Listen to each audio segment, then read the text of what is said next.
I'm Maureen, and I have two daughters adopted from China, and our youngest daughter, Maureen, came to us with hepatitis B unbeknownst to us.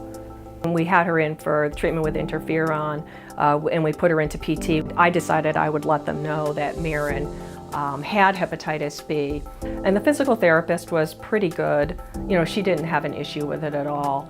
But then I got a call from the early intervention specialist, you know, her caseworker. She said that the speech pathologist hasn't been vaccinated to protect against hepatitis B.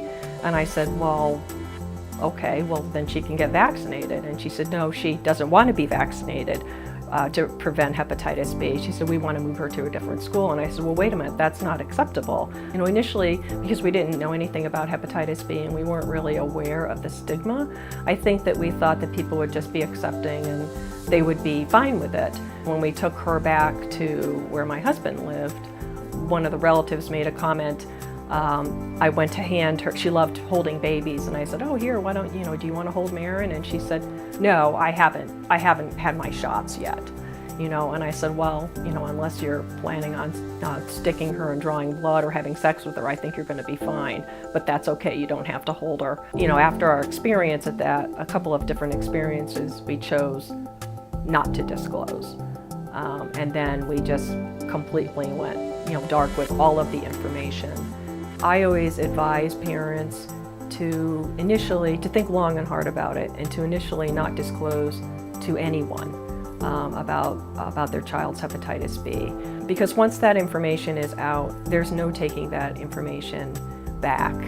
And you don't want your child to be the one that other kids aren't allowed to play with, or that the teacher is reluctant to give them a little hug in the classroom because they're afraid they might get hepatitis B, even if they've been vaccinated, you know, where they don't really understand the disease. Maureen just turned 19 yesterday. You know, a couple of years ago, Maureen was willing to share her story, but Maureen is also a success story. You know, she has been free of the virus, you know, since the age of 4. Often I'll get adoptive parents that will ask me about adopting a special needs child with hepatitis B.